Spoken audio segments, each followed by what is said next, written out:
29. 28 seconds. 27. 26. 25 seconds. 24. 23. 22 seconds. 21 seconds. 22 seconds. 19. 18. 17 seconds. 16. 15 seconds. 14. 13 seconds. 12. 11. 10 seconds. 9. 8. 7. 6. 6 points. Copy. 5 seconds. 3, 2, 1.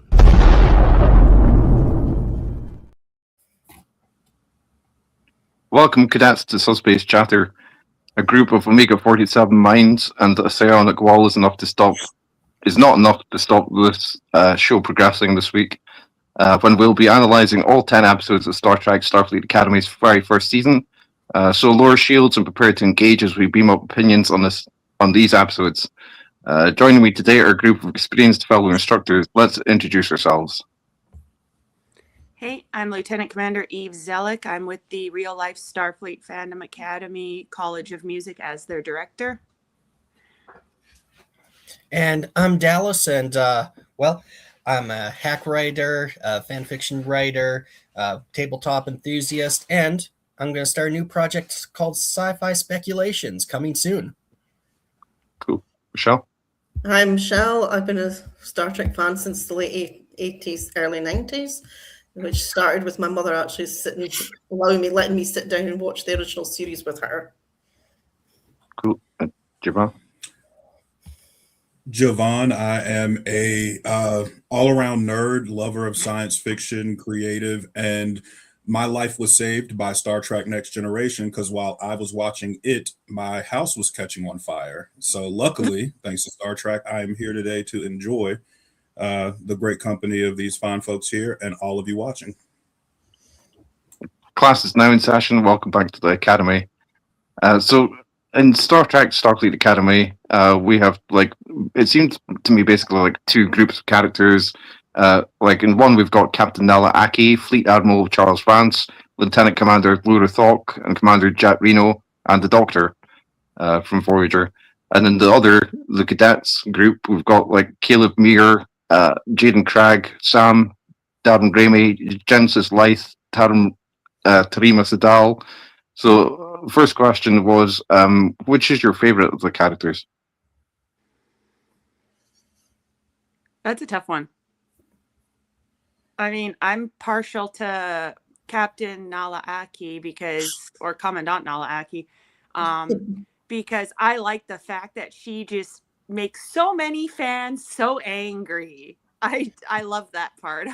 I'm sorry, I do. And I love the way we're in a different Starfleet. We're how many years in the future? 1,000 years in the future, pretty much almost. So I like the fact that they're going with a different command style because it isn't the Starfleet that your mom and dad or your grandma and grandpa enjoyed. This is a different Starfleet altogether. But there's too many good characters like Laura Thok. I want to know more about her because that woman is badass. I don't know if I'm allowed to say that, but she is. There's no other way to describe that woman. If I had to pick a favorite cadet, I would definitely be going with Sam. So I'll follow that. Laura Thok is hands down my favorite character. And I think it's because just her energy is just so different from any other character that I can think of in Star Trek, because everybody, is so reserved and professional, and she is about that business, and she recognizes that she is there to turn these, squishy cadets into, stern, prepared, professional officers of Starfleet.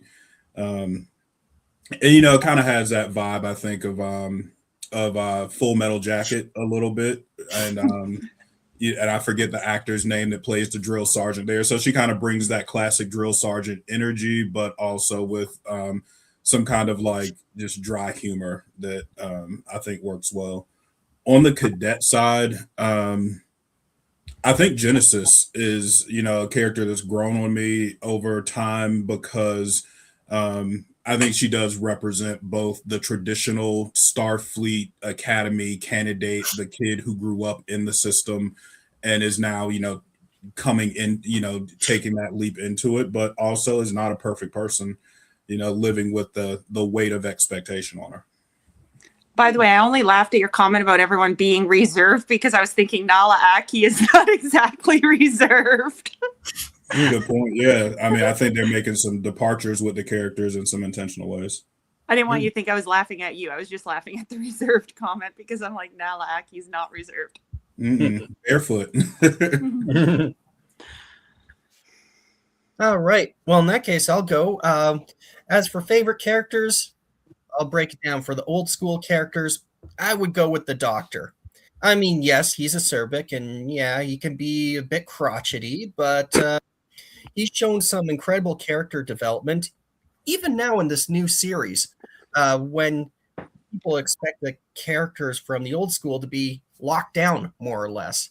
But no, there is room for that character to develop, and I believe Robert Picardo acted it masterfully. He was amazing.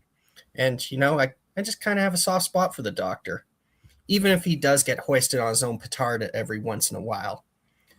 And as for new characters, that was a tough one. I didn't attach to him as much as with the old characters, but hey, that's just me being the older fan, right?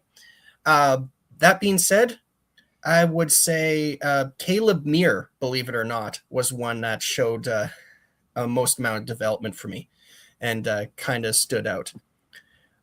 Also, Jaden, because just the episodes that featured him and how well spoken he was when he did come out of his shell, he had some of the best monologues in the entire season, and just beautiful. Loved it.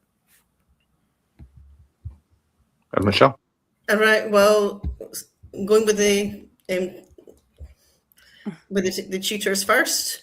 Having got to know her really well over the last few seasons of watching Discovery, of which I'm now in season 4, my vote there goes to Jet Reno. I think she is straight to the point, and I just love her attitude. And I'm also looking forward to seeing how her relationship with Lura Thok develops over the course of the next season. As for the cadets, this is one where I've chopped and changed my mind, but now I would say my favourite is Genesis. I like the fact that she's not perfect. She's got her flaws, but she rose to the occasion when Reno showed confidence in leaving the Contar at the end of the season. She reminds me a little bit of Wesley Crusher because, I mean, Wesley, his whole life was Starfleet, Mm-hmm. Be the acting ensign, go to Starfleet. Everything in his life was Starfleet. And then he got there, and it was quite a bit different experience for him than what he expected. In a way, Genesis feels that way because her whole life she's been pushed Starfleet. And now that she's there, she's finding out it's something different than what she probably expected it to be. So she kind of reminds me a little bit of Wesley there. She reminds me a bit of Tom Paris because having a dad who's an admiral. Speaking of admirals, I'm glad they brought back the Dadmiral. He's good because he's kind of like the cool head behind Nala's fire. Like, I think the two of them make a great team together because he's kind of like the steadying, like, okay, this is how we should do things. He's more the diplomat. She's more the face of things. He's the Shadow King in the background there a little bit. I think that my favorite characters are from the tutors sort of group is Lura Thok. I really like the idea to begin with of the hybrid Klingon and Jemadar. The fact that she frustrates these sort of right wing haters in a way. And the fact that, as Stephen said, she is really funny, I find. Also, from the group of cadets, I probably think Jaden Cragg is my favorite, given that perspective of being a Klingon in the 32nd century when I was waiting for the Klingons to be established or shown in the whole of Discovery, third season onwards, in the 32nd century setting, and they never were. So yeah, I like that. And the fact that he wears kilts and kilts are cool. I have to wonder if they didn't establish them at the end of Discovery because of how much clapback they got for whatever those kind of Klingons were at the beginning of Discovery, because those were not Klingons. I don't know what Yeah, those were. that was part of it. And yeah, the thought of we've done Klingons so much in the past. It's like let's move on. I always think there's room for, different interpretations of species, but in the case of Discovery, I think they might have overcompensated a tad. Besides, Next Generation DS9, I think they perfected the Klingon. Why mess with it? Well, speaking of messing with Klingons, I was reading on one of the fan sites specifically about the actor, and I'm bad with actor names, so you'll have to forgive me, but the actor who plays Jaden, apparently the real life actor is getting a lot of nasty clapback from the fans over being an openly gay Klingon, and seeing the back and forth about that online. And I posted a comment. I said, look, I really don't care what his romantic preferences are. And if you care that much about the romantic preferences of a fictional character, then you're not somebody I want to talk to in real life. Because I'm like, it's only one part of who he is. Jaden is not the gay Klingon student. Jaden is the warrior battling death, which is the ultimate enemy that none of us can truly defeat. And he just happens to like other dudes. Like, to me, that's who he is. It's only one part of him. And I posted that comment. I had some people hating on me for it. And I'm going, seriously, who is this character? To me, I'm more interested in that he's a Klingon healer. He's battling death. Like, is that not a warrior's challenge? He definitely treats the warrior role in a different light. He doesn't have a bat'leth, but he is lethal with words. So I think there's an interesting cultural thing going on there, because Klingons are obviously kind of hyper masculine in a way, seen as warriors, soldiers, honor above all, which of course people naturally want to associate with, that's the heterotypical cisgender male trope. And in this moment, it reminded me of a quote that I heard that was attributed to Will Arandis, who was a gay Dutch artist, ended up fighting in World War II. And he famously declared that let it be known that homosexuals are not cowards. So this idea that a Klingon cannot be gay, or again, that we understand anything about the intricacies of Klingon culture and family structures and all those things, his episode was one of my favorites, because it did a lot of work very quickly in terms of establishing, and giving us another look at what is life for Klingons living not only in that time, but at any time, because we really haven't seen a lot of that kind of like in-world experience on Kronos for, so I thought it did a lot of work, but both for who the Klingons are as a people, but also for just upending those stereotypes about who a warrior is and who a warrior loves, and what does it mean to be a warrior. He's fighting death as somebody who wants to protect life. See, like, to me, I get what you're saying about the hyper masculinity, because Klingons up till now, they have been like, the women are very hyper feminine. The cleavage is always there to be seen. I mean, Lursa and B'Etor, their outfits were designed for one reason, and it wasn't to show their faces. But then you got the men that, they tend to look like the kind of guys who come out of Gold's Gym with their arms out like this because they can't put them down. They're so bulky. But the funny thing is, I have seen, and I know gay men in real life who look like that, who have that hyper masculine image. And the only reason you would know they're gay is because you've met their partner, or they happen to say it offhandedly. So I think it's kind of funny that people associate the hypermasculinity only with being straight or heterosexual, when, gay people can be that too. Like, I've seen, it's just like gay women. I've seen some that are very hyper feminine and some that are not.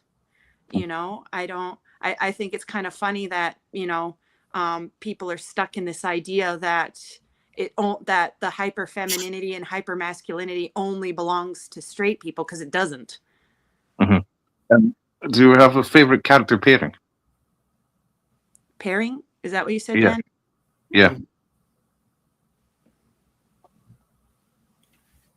I'd like to see more of Jaden and his partner, though the name of his partner eludes me. But Kyle. a few scenes Kyle, yes. A few scenes that he shows up, he has a really great sense of humor. I mean, looking down at those overgrown plants that take over the War College barracks, he laughs it off. He's having a great time. And when he's with Jaden, he's very casual and relaxed. Which is in contrast to Jaden being stiff and nervous. And I kind of like that, contrast. It's opposites attracting. I'm going to go with Sam and Genesis, because if there's one thing Star Trek has been terrible at, it's portraying female friendships.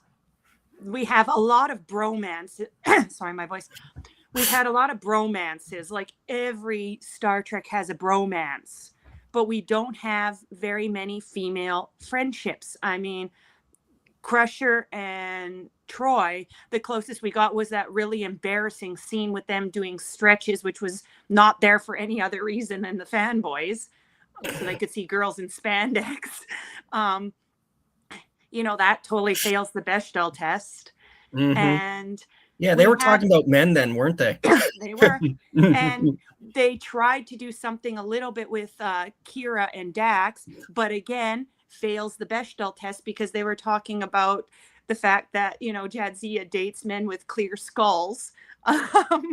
Anytime the two of them were talking, it was about Jadzia's love life. So there wasn't that. In Voyager, we really didn't have any kind of female close friendships. I mean, there was 7 with Naomi Wildman, but that was more like a big sister, little sister, mentor, mentee thing. We really don't have good female friendships in the show. And Sam and Genesis, I think there's a lot more potential there to explore it because of how things ended. At the beginning, she was like the eager puppy clinging to Genesis. And now she's got this whole lifetime she's absorbed. And Genesis is still standing there saying, yeah, you're different, but I still love you type idea. I still accept you. And the thing is, when those two have got together, they're not talking about boys. Shocker. They can actually talk about things that aren't just boys, like who knew girls could talk about something other than boys? And Michelle's smiling, so she knows what I mean.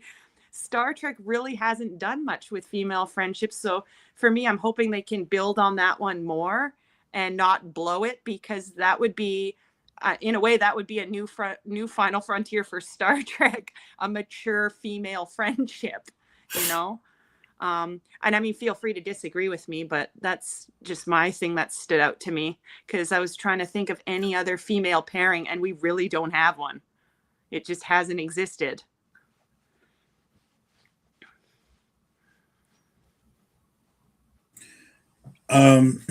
Mir and the name escapes me, Fishboy. Darum. There we go. His great nemesis. I just think the two of them, they kind of have that kind of classic kind of like they both want to be the campus badass, and how they continue to play off of each other. And I definitely saw both of those characters kind of their relationships with other of the cadets transformed over the course of the season. But I don't think I can't think of a moment where they kind of came kind of head to head with each other or had more interaction. So I think because they are both coming in a way with something to prove, it kind of lends itself to some more good storytelling. So I thought they were good when they were kind of being a foil against each other, because Darum wants all the Starfleet glory.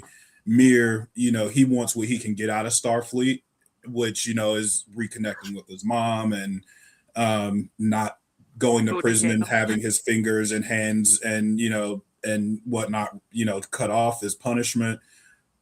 So I just think, as contrasting characters, they're interesting and more good can come out of seeing them play off each other. It's funny you call him Fish Boy because Dan and I think Michelle will remember this. At the start, we were calling him Mystique in the first few podcasts because of the blue makeup. And now you're calling him Fish Boy. And now I can't unsee it. And it's a little bit weird.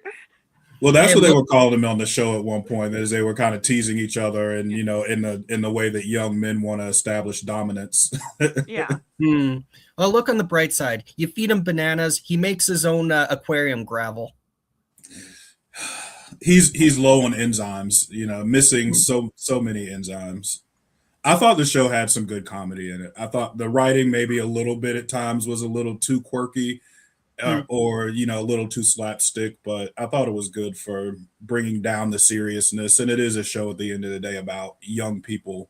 So yeah, I think that's why they make the fur fly comments at the end of every episode, because you only really hear about the fur fly at the end. And I was thinking every episode has contained some low-hanging fruit joke about one species or another's mating practices.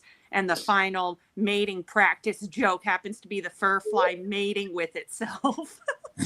So apparently that is Stephen Colbert doing the voice of the Digital Dean, which I'm just now learning as I'm looking through the cast of characters for the show. Are you okay, Michelle? You're thinking about the fur fly, aren't you?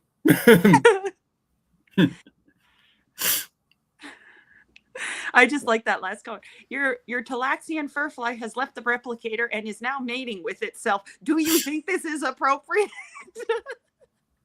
I think my favorite character pairing is the one between Sam and the Doctor, because it goes through such transition from like the Doctor almost being like dismissive of her at first, and then like such a father figure in her life. Like that was a key relationship, I think, for me.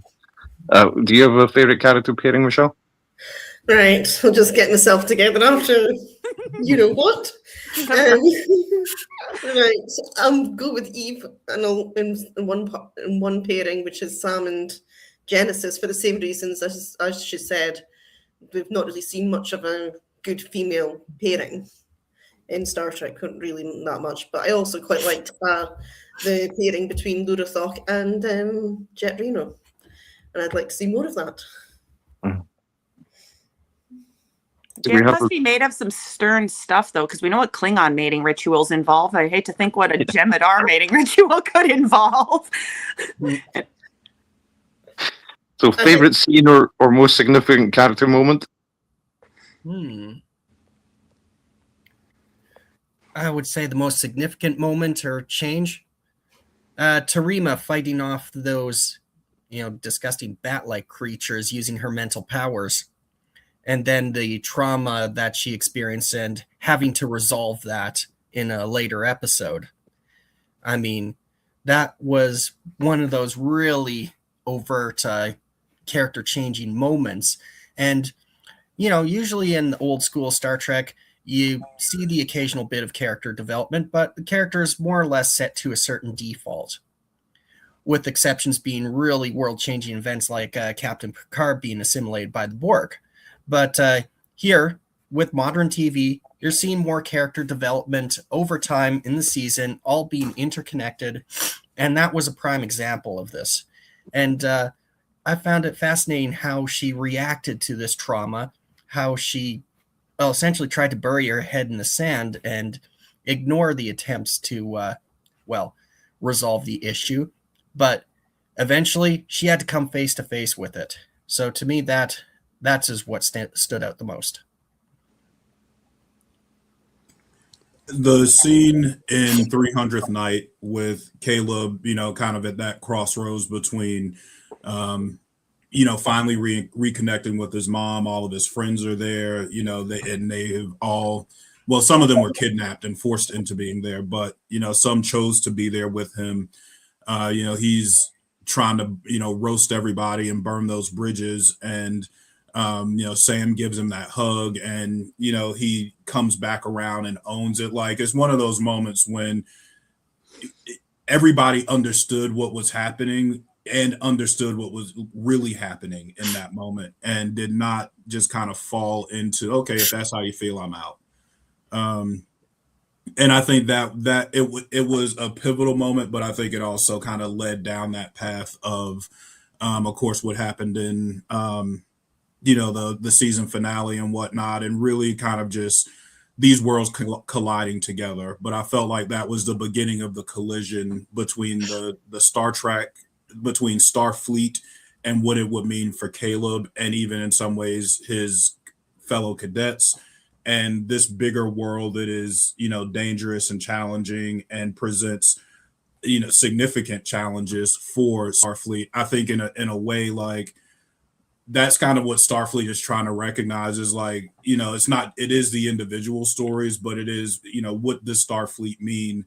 What is the Federation of Planets in this new time and era? And how is it interacting with this world that in some ways has moved on from it as the leader of, the galaxy or the quadrant, or however to phrase that.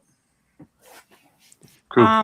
I would go with Nala and Noose, and not just because Paul Giamatti is doing a fantastic job, but one thing in Star Trek is, like, for Captain Kirk, he was always pristine. He was always the perfect image of the captain. We don't see a lot about what makes Kirk Kirk until the Wrath of Khan, when Khan literally defeats him in the most horrific way possible. Picard, we don't see anything until the Best of Both Worlds, and then even after that, they kind of shelve the Borg thing a bit, even in later episodes, until First Contact. Janeway, we don't see a lot of what goes into making Janeway. Like, we've had so many of these untouchable captains, like, where the captains are like this almost meant to be like bigger than life and everything, and they tend not to show us too many of their flaws, or if they do, they're very minor and they're resolved at the end of the episode. Whereas Nala and Noose, there's a history there. They push each other. They know how to get on each other. It's very much a Gul Dukat Cisco thing all over again.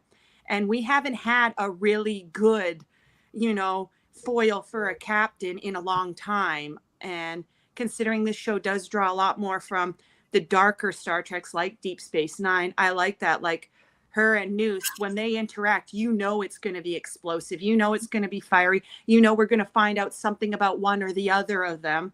And they make such, like, on screen, the energy between them and everything.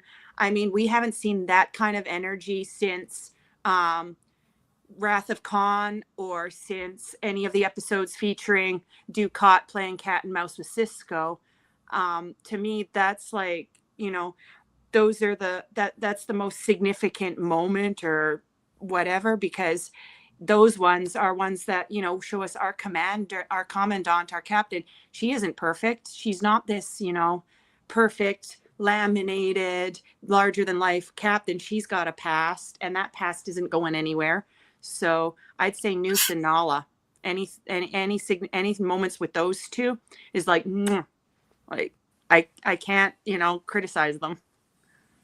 There's the exchange in the one episode where Noose reveals that Nala essentially allowed her son to die, and by not responding quick enough to, or not sending in another ship to save him. And I think that interaction in particular was great storytelling. It was that it's kind of like the intimacy between enemies, that they know each other, they know things about each other, and I felt like that was a great moment on screen and between those two characters. Michelle? Right, I'm going to go with Noose and Nala as well, because as Eve said, we have not seen a good captain and foil relationship since DS9 and Dukat and Cisco. And also, I particularly loved the fact that at the beginning you've got a courtroom scene with him being sentenced by Nala. And then at the end, we have another courtroom scene with Nala being put on trial for the Federation by Noose. And it's just, I suppose I'm being biased, Paul Giamatti just steals the show. Mm. Yeah, we've got comments from a new viewer, Ellen Finks 473. Oh, it's not showing up. It says I see it. I see it. It says I like the moment that Caleb's mom finally saw her son for the new adult he was trying to become. Mm. She had to push through a lot of prejudice in order to get there. Oh, a lot. I mean, we still don't have an idea, like, the extent of why she hates the Federation. So, though, it's easy to speculate why.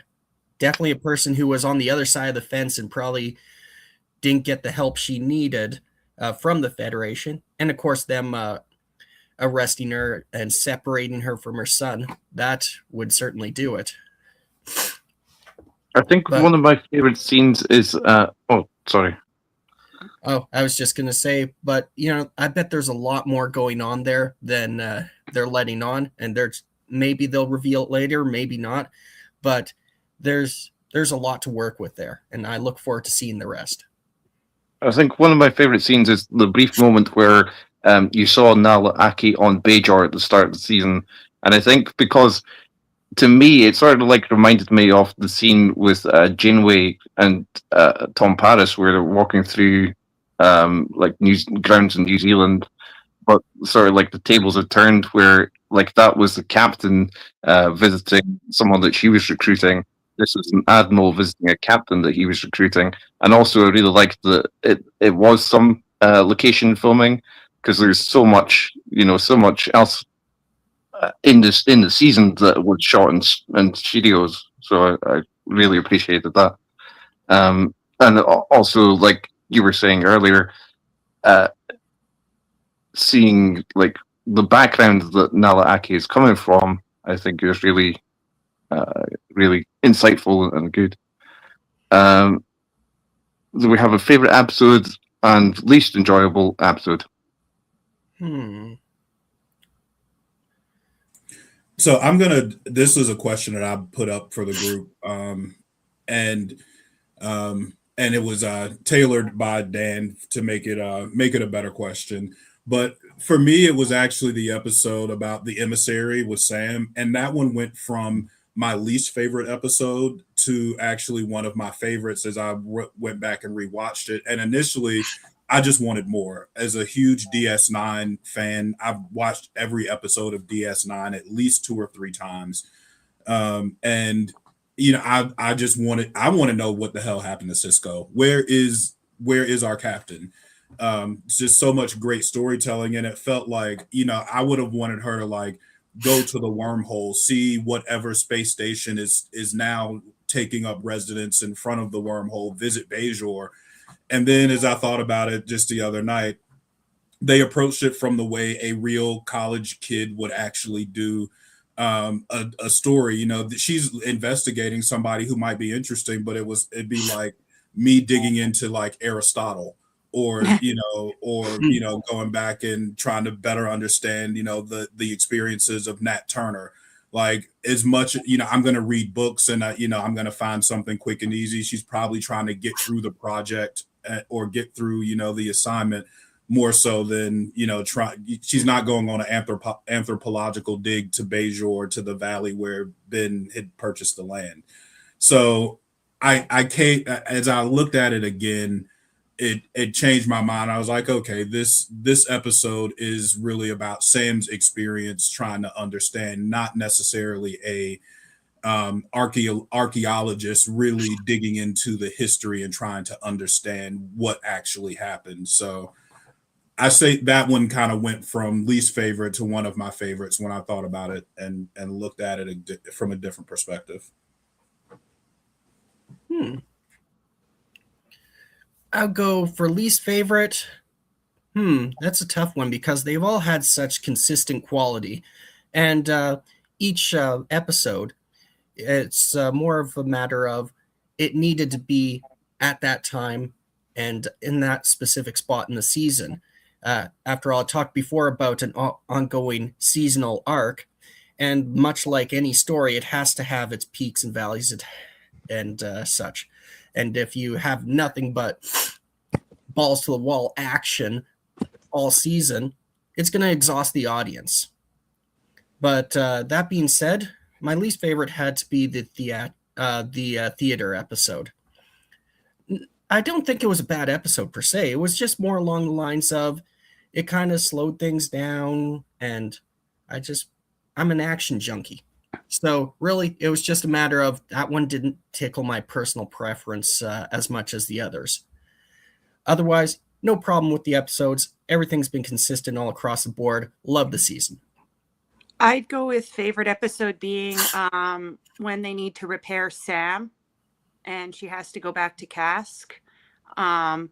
Because, I mean, first of all, she had basically thrown a big FU to the people who created her on Cask before. And yet that she came back and she was like the prodigal daughter at that point. They were willing to take her back and repair her. Plus that was for, the Doctor. That was a big episode for the Doctor because up until now, he's just been kind of his usual, unpleasant self, which was addressed in Voyager many times, how unpleasant he was.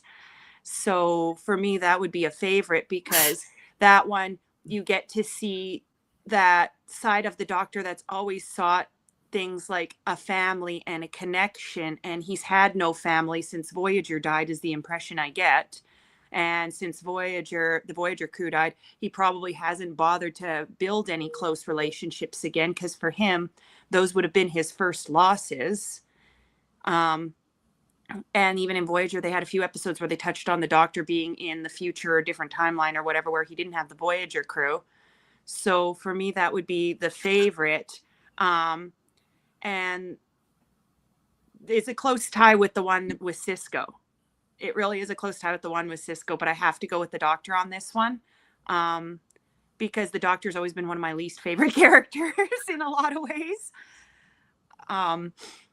But I would say for least favorite episode, I've definitely got to go with the theater one, like Dallas. And that's coming from somebody who loves stuff like that. It was just, I don't know, it felt like we got cheated because they finally brought Tilly in after this was teased as being the Tilly show initially. They finally brought Tilly in and then they got rid of her at the end. She's not there anymore. And it was kind of, I don't know, some of it just felt forced, that episode. I don't know why. Some of it just felt like really forced. But didn't you say your favorite episode was the one with the Doctor and Sam goes to Cask? Yeah. That's the same episode. Okay, well, it's two halves of the same episode then. I like one half and I don't like the other. Okay. I'm not good with episodes, you know that. Like, unless they're like ones that are really distinct, like best of both worlds where you can't mistake. I mix up episodes and actors, you know that. So, okay, so my favorite and least favorite episode is the same episode. It's funny. I used to not like The Inner Light, but now as I get older, I appreciate it all the more. So, maybe it's just a matter of evolving tastes. Says the guy who dates the Inner Light fan. Hey, it won a Hugo for a reason. All right. Favorite episode? I think this is going to be a difficult one for me. Because the DS9 fan of me would go for episode 5, Series Acclamation Mill, because I love the way they actually treated DS9 with respect and brought back characters like Jake and Dax. And also it was a nice little development for Sam and a sort of handing over the torch from one emissary to another. Other than that, any episode with Paul Giamatti is a favourite of mine. Least favourite, I'd have probably gone for like episode 7. I can't remember the title of it. It was just filler. It was just pure filler. I just couldn't get into it. I got a question for you, Michelle, because you just tickled my brain when you mentioned Sam being like another emissary. Because we see Sam all excited to be an emissary at the beginning, whereas Cisco at his beginning, he didn't want any of that nonsense. And then Cisco started using it to further what his own goals were until he started to become what he was meant to become. Whereas Sam, since she got this new personality download, new memories download, and lifetime download into her. Do you think that might change how she sees herself as an emissary? Like it might be, maybe she becomes more or less enthusiastic about the role? That'll be interesting to see how it goes forward. Because yes, of course, that's going to change her in some way. Because at the time that she was so enthusiastic about it, she didn't have like the memories of a childhood or anything to sort of anchor her, and that was probably part of the problem, that she was so naive. And now she has those memories and has the connection with the Doctor. We'll just have to see where it goes. I think my favorite episode is episode 6. I really like the Furies, and when it was came to I was asking the question, most significant character moment, I did think of that moment where Bavi, the Vulcan, is killed, because that was really, I think, significant on the rest of the cadet characters as the season progressed from that point on. And I think it's notable as well that not only there's not only one but 2 deaths. It felt like the series and the season is actually like going places now. The things are actually happening. But I guess like the Klingon episode and the season finale were also like top contenders for me. But I think the least episode for me is episode 2, because there's just so much talking in it, and so like less action stuff going on. I like a bit of balance.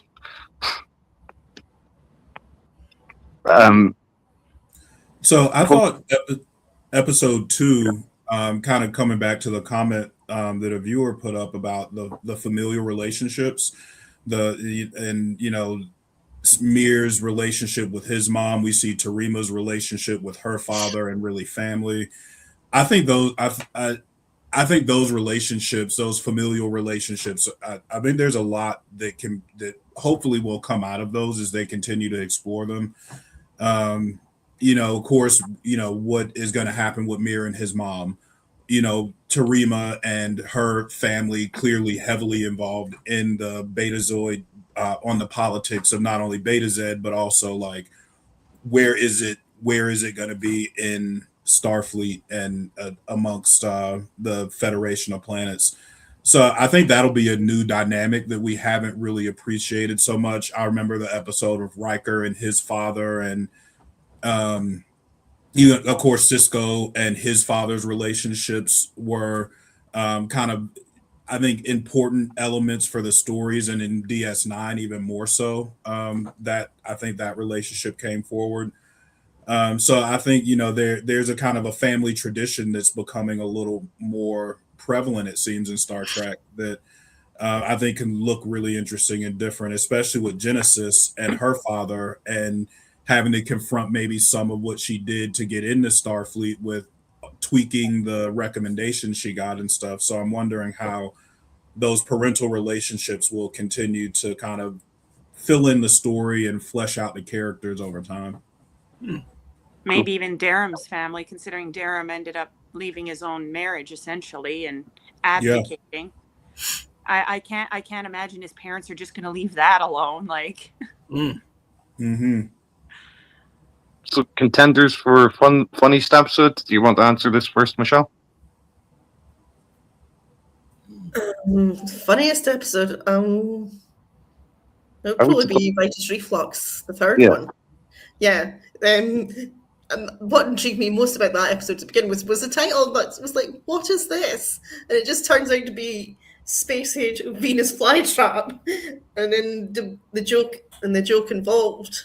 That was probably the funniest, most lighthearted of all the episodes that I can think of. I'd have to concur. I mean, that episode, the prank war, was pretty amusing. I mean, nothing else in that episode seemed to stick out to me, but except the prank war. For me, I got to go with the same episode.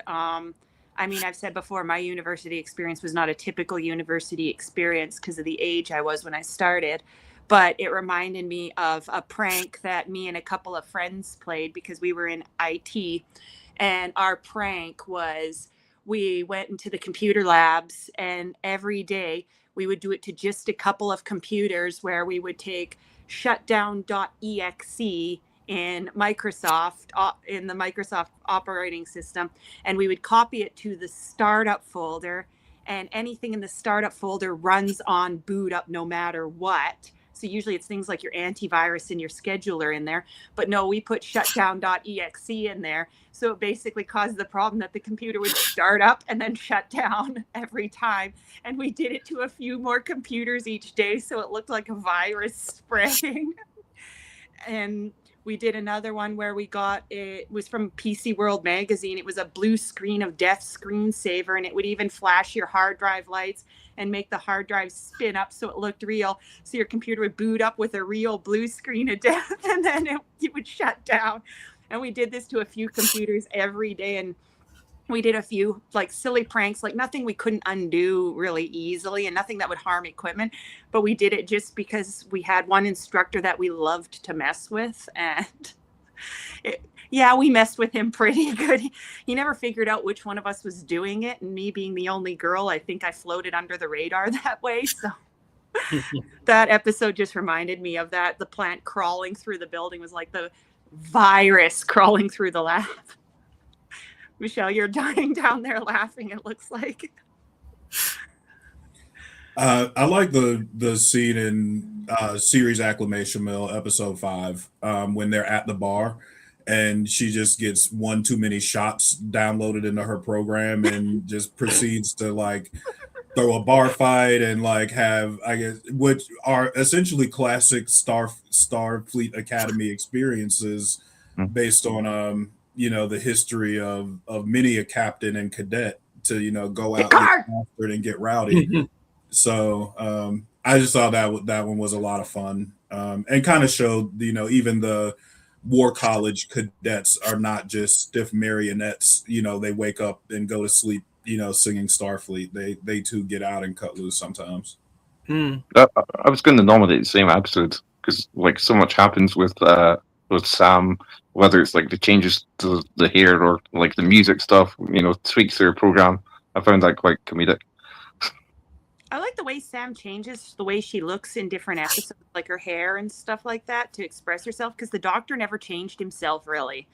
I mean, the Doctor always appeared as the Doctor. He still doesn't even have a name after over a century, after almost a millennia here. He still doesn't even have a name. So I find Sam being more expressive and everything to be quite interesting, because I think that was brought up in a Voyager episode where I think it might have been the last one, and they were at like an event or something, and it was in the future, and he ends up choosing the name Joe.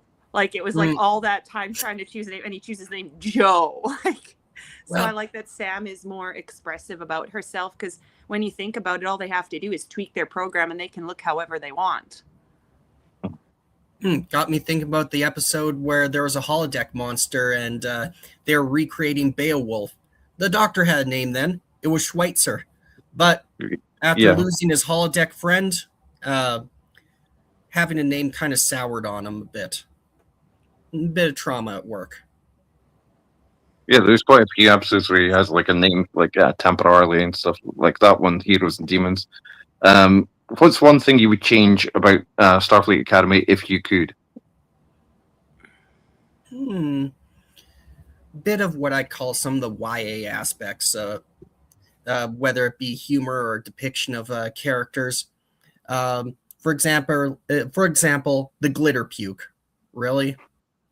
I mean, that just sounds like something that you put in a young adult novel in order to make someone look unique. But it makes me think of sparkly Twilight vampires. Yes, sparkle vampires. Yeah, the ultimate cheese. Yeah, maybe a little less YA cheese. But then again, it's a YA show, so what can you do, right? I'd like to see a little bit more about the instructors. I realize the focus is the cadets, but this is a show where, like Discovery, we have a completely new cast, really. We don't have Picard, where we have all these nostalgia characters, or Lower Decks, which again, there's a lot of nostalgia there. This is the first fully brand new cast since, and I'm talking in terms of the characters, not the actors, because Strange New Worlds, we got different actors playing characters we already know. This one's the first fully new cast for the most part. I'd like to see, some more development with some of the instructors behind the scenes, because otherwise it's hard to get connected to some of the newer characters in the instructor group. The cadets you expect to be new, that's nothing. But we've got Jet Reno as a tie-in.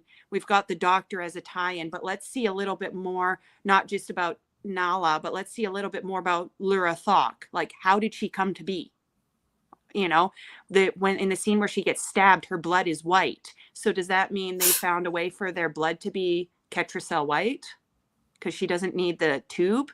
To see some of the other even the War College guy, whatever his name is, I'd like to see more of him. I bet he's seen some action. Kelrick. What's his name, Yeah. Dan? Kelrick. I'm sorry. For some reason I want to call him Kelpic, and I don't even know why. But I'd like to see more of them a little bit, because it feels like there's, no reason to like any of them except Nala or Jet or the Doctor.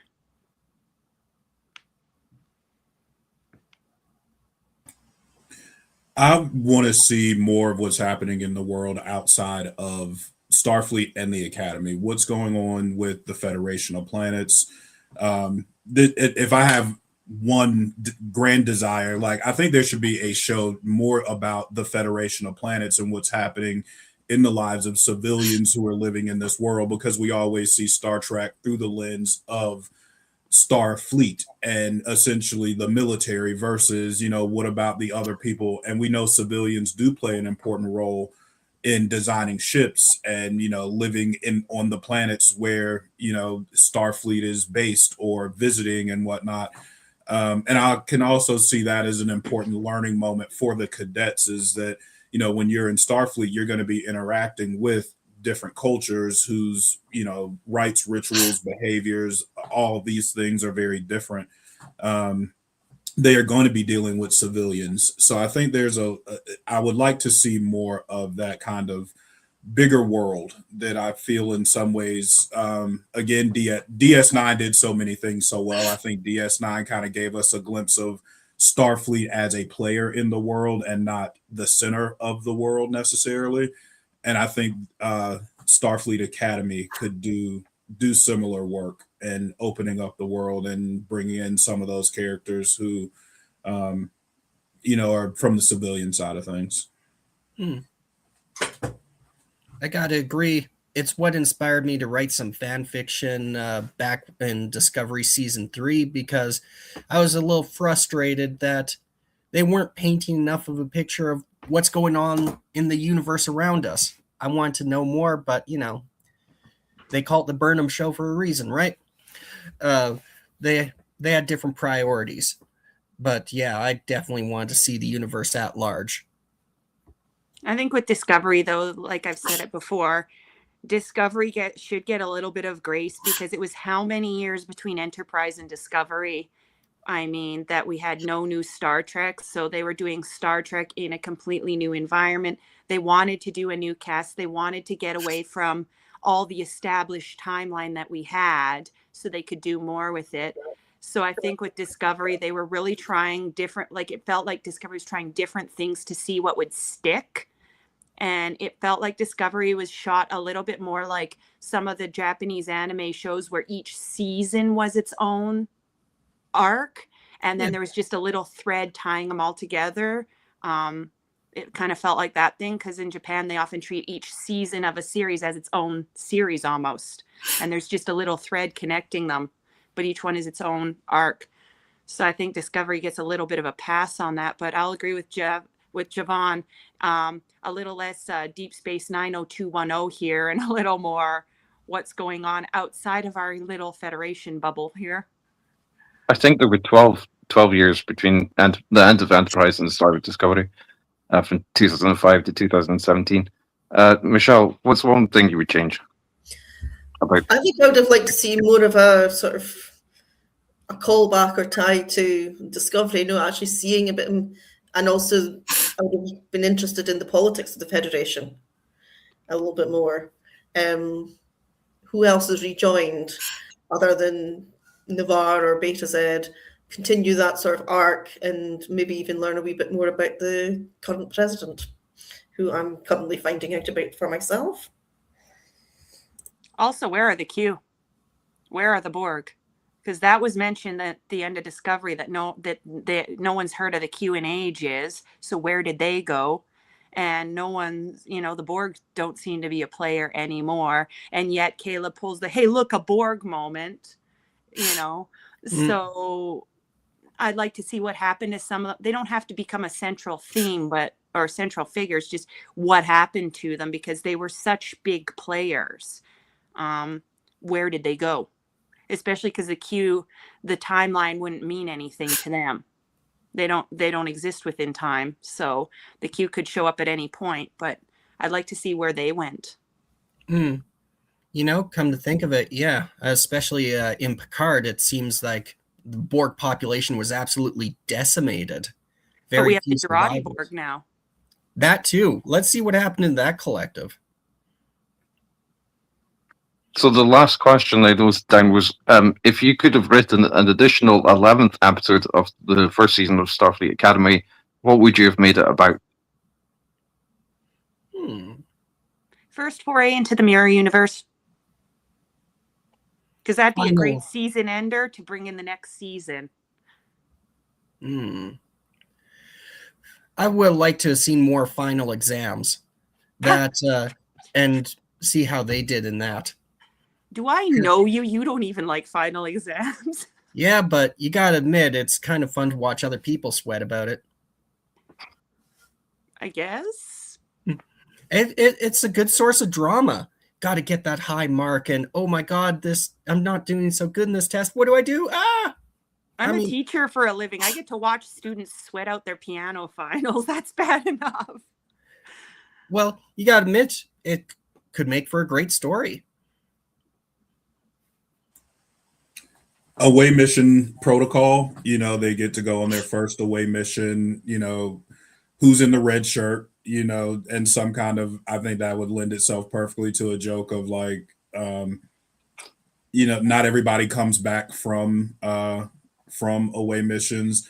I also think about Strange New Worlds with the doctor and the nurse, and that episode where he's so excited to go on his first away mission and had been begging to go on one, and immediately gets like heinously injured, and that becomes a whole thing. So I think away missions are a big part of Star Trek lore and legacy, and getting to see them on their first starship and going through those protocols and understanding there is protocol. They don't just hop off the bridge with the captain and beam down to a planet all the time. That's interesting. I was thinking the same thing, but I think there seems like two away missions in the first season, because like they go on the Starship one to the Miyazaki in episode 6, and they go on to like an unofficial planetary one in episode 9, with Kayla's like in search for his mother. What about you, Michelle? How about results day? Who's passed, who's failed, and maybe even Caleb finally making up his mind what he's going to specialize in. I just put a comment up. Can you see it, Dan, or do you need me to read it? I can't see any comment. I can't see any screens either. Okay, so Ellen Franks 473 says, I said the same thing about Mirror Universe with a laughing emoji. I want to see what's happening there during this time frame. Yeah, Mirror Universe, especially because Mirror Noose Braca. That's all I've got to say. Mirror Noose Braca. Oh, he'd be the greatest guy ever. You really want to see that Paul Giamatti just flex his acting. That would be that would be so sweet. Might be a little tricky. I think they explained in Discovery that the Mirror Universe and the Prime Universe have been diverging more and more ever since the original series, to the point where they can't really cross that bridge anymore. but I'd like to see them try to cross that bridge and essentially figure out a way, because there's always, if there's a will, there's a way, and the mirror universe definitely has the will. They're conquerors. We got another think- comment from Ellen Franks Oh. here, which is, I want to see more about what's happening on Earth. An episode where they explore current Earth would also be fun. I'm kind of wondering Yeah. that too, because what does Earth look like? It does in Andromeda, like a wasteland, or what? I know that in Discovery, they tended to have an isolationist, and I would dare say, if not xenophobic, because they'd have multiple species on there, but certainly, well, Xenophobic to the unknown. yeah, something along that line. That's going to be a hell of a cultural adjustment. So that's not going to come overnight. It's not going to be easy. It's probably going to be more similar to Earth after the Xindi attack. You saw a couple of episodes of Enterprise where that sort of bigotry reared its big ugly head. Yeah, even in Terrapry. Yeah. And Enterprise did the mirror universe quite well without a crossover. So we could do something similar there. Yeah. But I'd also like to see more about what's happened with the Cardassians, especially post-Dominion War. We know that the current Federation president has Cardassian, Bajoran, human heritage. How did that come about? Here's another thing. Where are the founders? Because we know they took off at the end of Deep Space Nine and Odo with them. And well, obviously they can't bring back Odo because the actor has passed. You know, where are the founders in all this? Are they still around? You know, what happened to the founders? Did the burn affect them? You know, if we're going to talk about where the Cardassians came from and how we've got a Klingon Jem'Hadar hybrid, which I think Julian Bashir might have had a hand in that, since he also helped the Andorians with their reproductive issues. Well, I think the founders have to be addressed, I think. I think the most recent thing about the founders has been Picard season 3. But I think like the Jurati Borg, like that was just like a subset, a group of them. So yeah, I agree with you. But I think if it was up to me, I probably would have liked to write an all-out comedy episode to Galaxy and a Furfly. That would be fun. Maybe we'll just finally see it. Also, let's see a bit more about the Ferengi as well. How's their society changed in years gone by? Well, their appearance here has changed, that's for sure, because we see that one Ferengi and they look really gnarly. Like, they don't look all smooth and ridged. They look all gnarly and ridged. More Ferengi than Ferengi. And if I recall, the one we see is a female, or at least was dressed as a female. So Ferengi women in clothes, maybe Moogie had a bigger influence than we thought. Wrong. That's 50% of the market with no pockets. Come on, like we gotta get pockets on these women so they can make profit. Yeah, that was the whole argument for not letting them have clothes in the first place, was that they'd have pockets, and if they had pockets, they'd want profit, and that threatened the men. Well, but I think like Rom would have changed the society fundamentally because he becomes Grand Nakus and then the TSA. Yeah, if you want to change that, Rom as well. Oh, if you want to change that society, drop a few Louis Vuitton bags. I love discussing, like, seeing how societies develop. So the Ferengi really did change after DS9. So I want to see how Rom's reforms have reverberated down centuries. And Moogies, because Moogie started it. I think they touched on it. A really interesting class where they, it could be a fun episode where, kind of doing a historical review, like each cadet has to take a different civilization and talk about the historical moments. Very easy to like write in all the Easter eggs and see how about, these, and many of which are, the first Ferengi in Starfleet.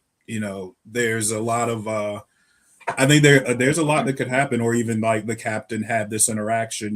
They broke the Prime Directive and interacted with this civilization before they were pre-warped. So I think that could be a really, really interesting episode. And with 900 years of history, they have kind of that flexibility to talk about those moments without necessarily being married to them, because they can just make it all up. Mhm. Like, hope- are Nazis. the I was gonna say, are the people of Nazis. We are hope the you've people enjoyed. of cast? Study the occupation of Bashar from both sides if they can, and also let's have them look at the legacy of the Obsidian Order. We hope you've enjoyed this review. If you have, please click the like and subscribe buttons. Thank you very much for watching. We hope you enjoyed the rest. Well, we hope you have enjoyed the season. Track you later.